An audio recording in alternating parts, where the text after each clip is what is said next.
Hello, everyone. Welcome back to the main stage. We have an exciting panel for you now, virtual reality solar experiences by our own Zpryme VR team, Jorge Ortiz and Rebecca Diaz.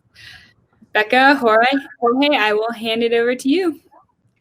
Thank you. Thank you, Erin.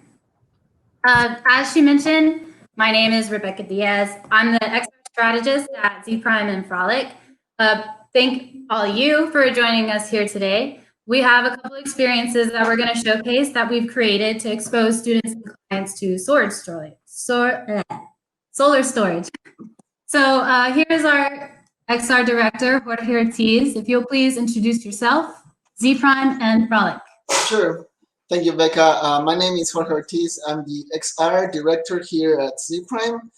XR being a catch-all phrase for all the different technologies that you must have heard, like virtual reality, augmented reality, cross reality, and mixed reality.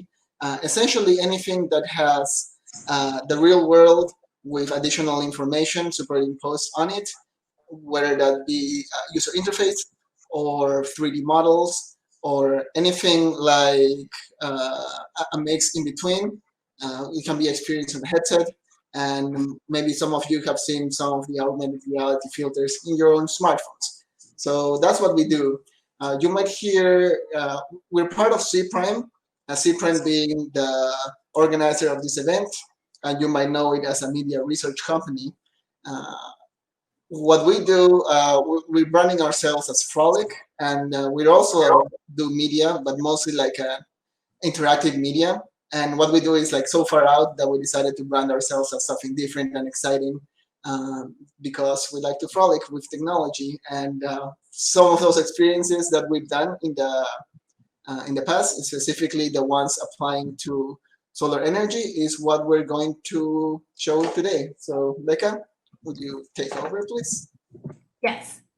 So today, Jorge is going to gear up in the HTC Vive. So we prefer the HTC Vive for a couple of reasons. We're doing demos.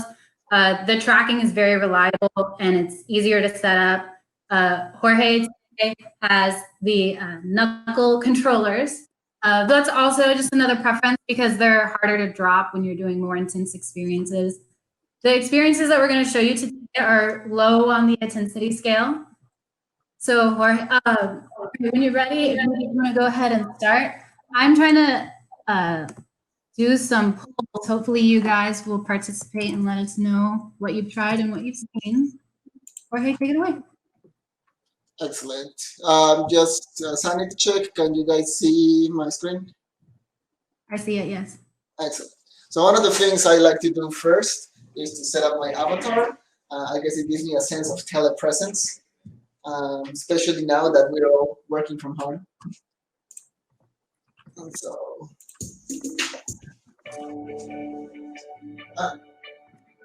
seems like I already have an avatar selected from other experiences.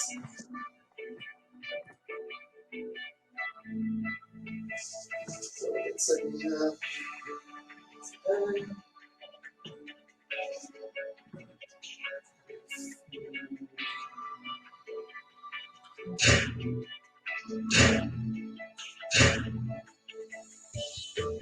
just got cool. Sure. And then I'll select my outfit. I don't even know what I'm wearing. I guess something like this. That works. Alright, so I'm ready to go into the experience. All right, so the first one that we're going to see is called Solar Tracker, appropriately named because we will be tracking the solar panels.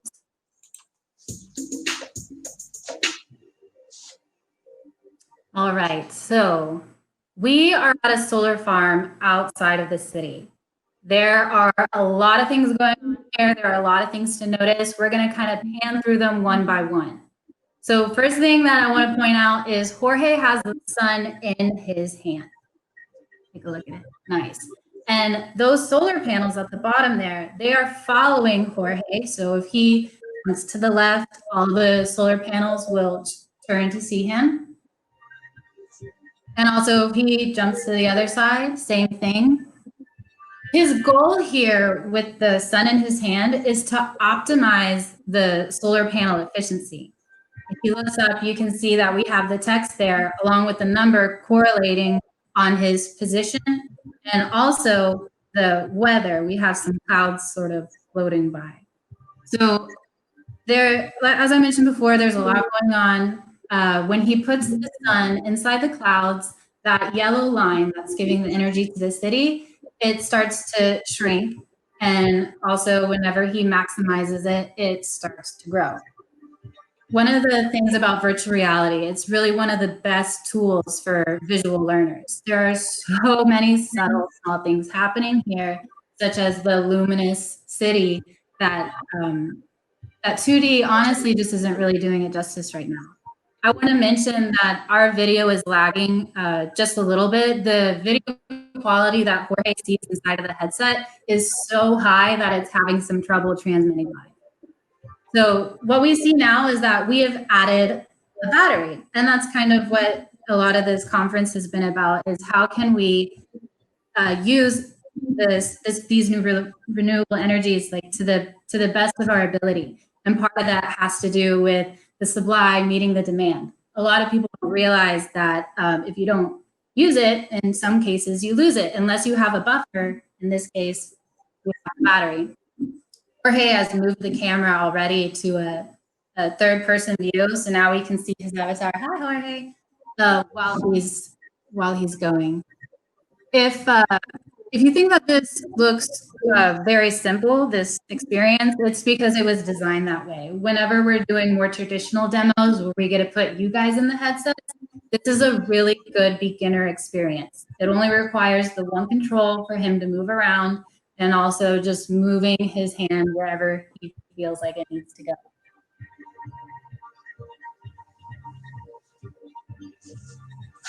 So the time is covered by the clouds.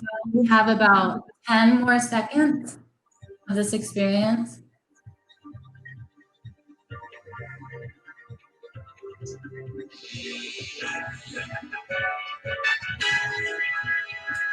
Nice. And we have some stats there. So his maximum that he reached was 89%. Average percent was 69 and a minimum of 18. Very nice. Welcome back, Jorge. How was it? Pretty good. I think I've done better in the past. I think so too.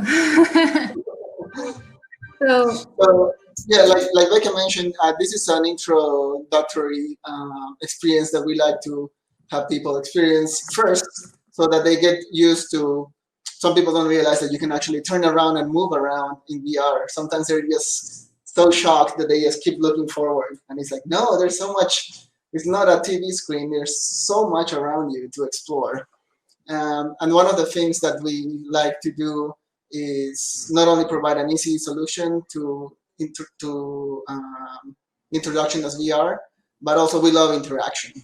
And I think if Becca's going to explain the next, it's going to be a lot of interaction coming our way.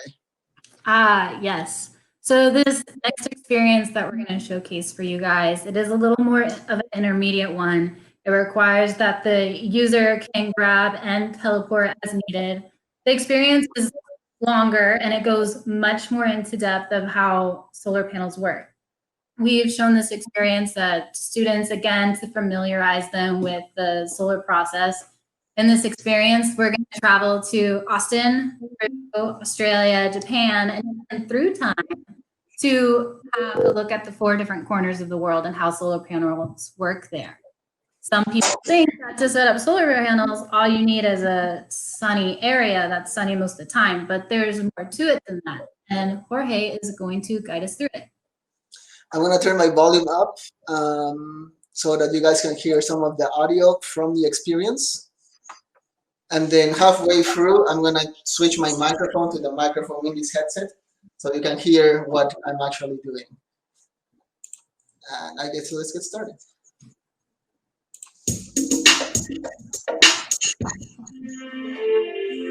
Is that good volume?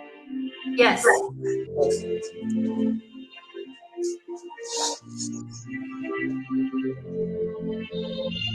Hello,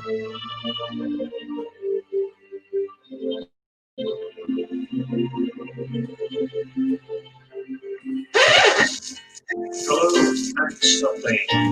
Oh my, this voice storage format is a bit outdated, but that's no problem. You see, as time passes on, we continue to improve technology, whether that be a gramophone like this one, a cassette tape, a compact disc, or a digital download format like MP3. In a similar fashion, energy production has improved over the years, from humble beginnings like wood burning, coal,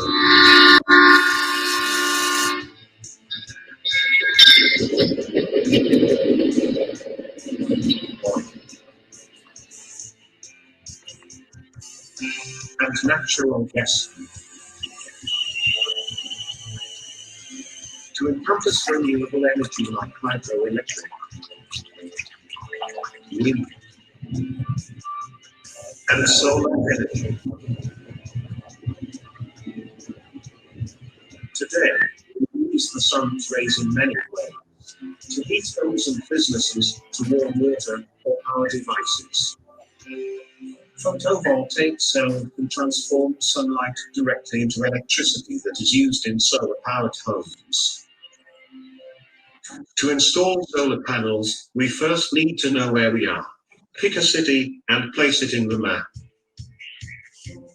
Use the navigation tools to control the solar panels. I'm going to change my microphone to the headset microphone. Oh.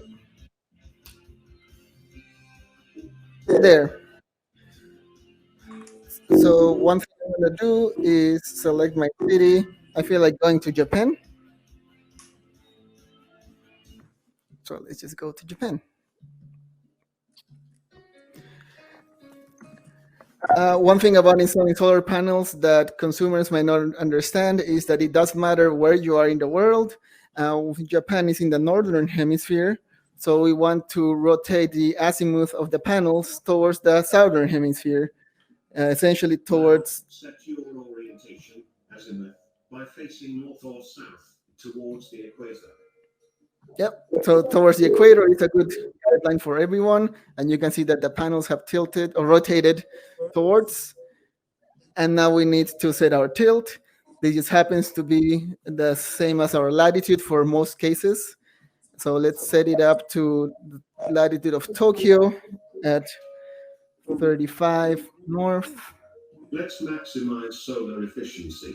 Set the tilt of the solar panels according to your latitude. And that's pretty close, I think.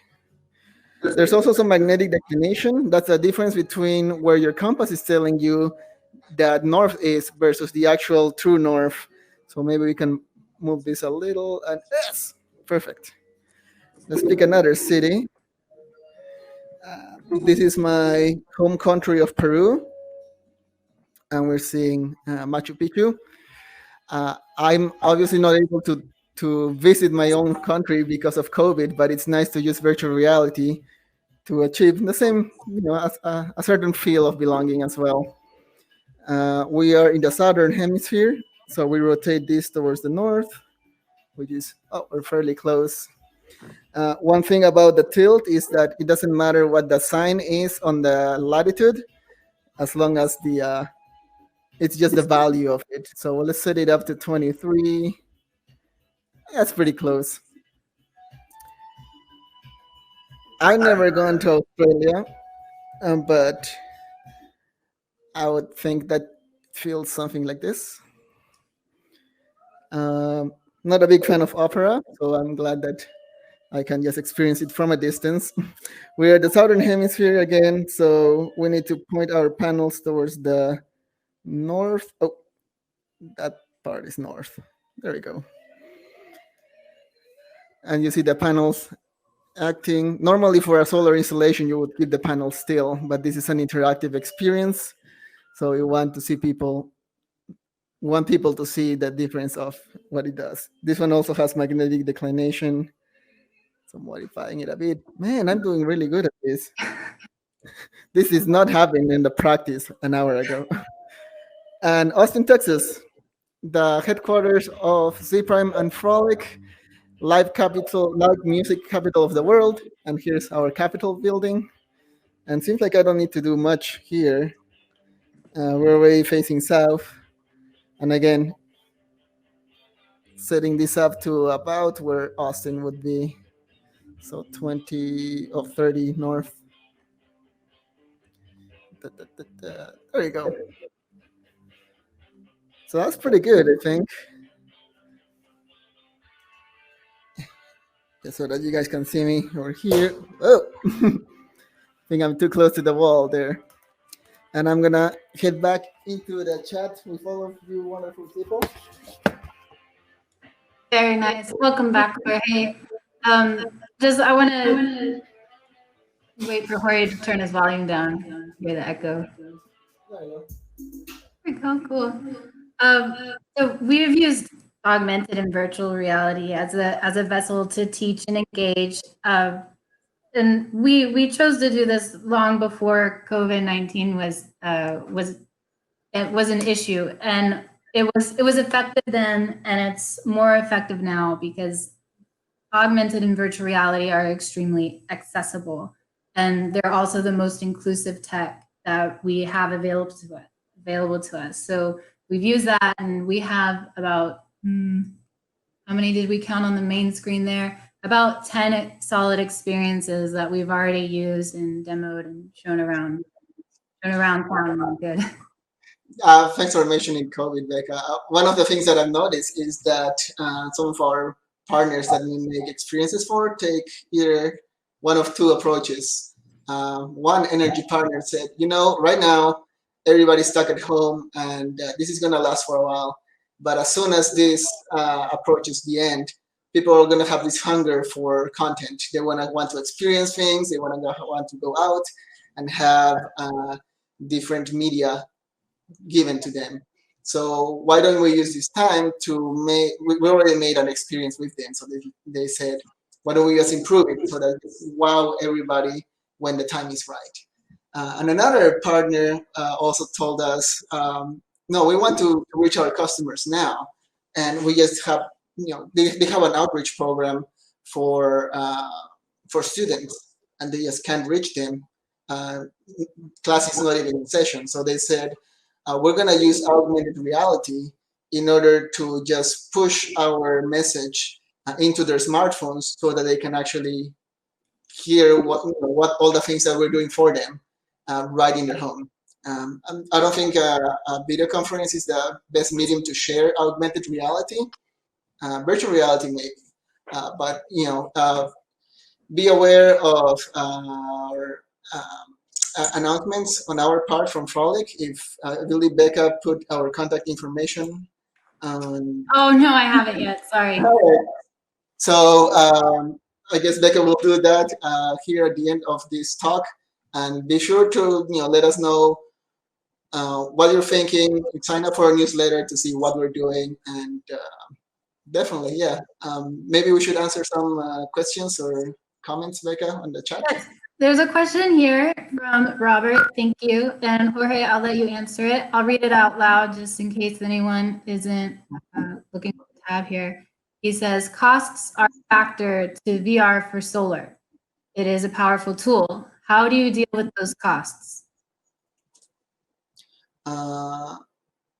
Just to understand, I'm thinking the cost of the headset or the cost for solar. I'll address it both ways. So the cost of the headsets are definitely going down, just because like any new technology, as it achieves maturity. Right now, a new headset and PC or laptop probably costs half as much as it used to when I got into this industry about 3-4 years ago. That being said, we used to have an experience back in the day in which we would show a customer how much money they were saving, like what the initial cost for solar was, which is usually a sticker shock, right? And then, of course, there's the long-term gains. So we pretty much just put a bunch of money saying, this is the money that you're using right now. And then we gave them back to the future timer so that they could see how much they were going to save in the long run. And then, that amount of money of the investment just kept growing. Oh, I see. So kind of putting together a VR scenario. If it's something for like a demo, you can get a gaming laptop, which is about $600 or so. And then the actual hardware, like this one, I think it's $800 or so. Yeah, but there's high demand. I actually have to wait like 3 months for this guy to ship because people, like I said, people are just hungry for content, and if you can deliver it to them in their house, then they're gonna take it. Thanks for your question. I'm answering another question in the chat. So Derek asks, have you AR solutions, for instance, to show a residential customer what solar or battery might look like in or on their own home? In case you don't have the chat open, I responded that not exactly, but we did make an AR experiment or experience that shows how it gets to, like, the solar, also addresses solar, wind, and nuclear energy, how it gets to your home that way. But I like your idea, Derek, and I want to, from that, I'm going to respond. I love that. Does anybody else have any ideas that you can drop in the chat of how you would use augmented or virtual reality? Just to touch on that, we did have an experience where we showed a customer how to install the smart thermostat on their home, because apparently that was a barrier of entry to adoption of smart thermostats. People just thought that we're going to have to, hire a contractor to install it on the wall, and really it was just, do you have a screwdriver? Then you can do it in 10 minutes. So AR was particularly useful for that. Very nice. So if that's putting together a VR scenario, Robert clarified. See it in the Q&A, Jorge. Oh, Q&A. Yeah, yes, I addressed that. Oh, very cool. Sorry, I just jumped over there. Just to follow up with Derek, I'm not completely sure about Google's project Sunroof, but I will take it.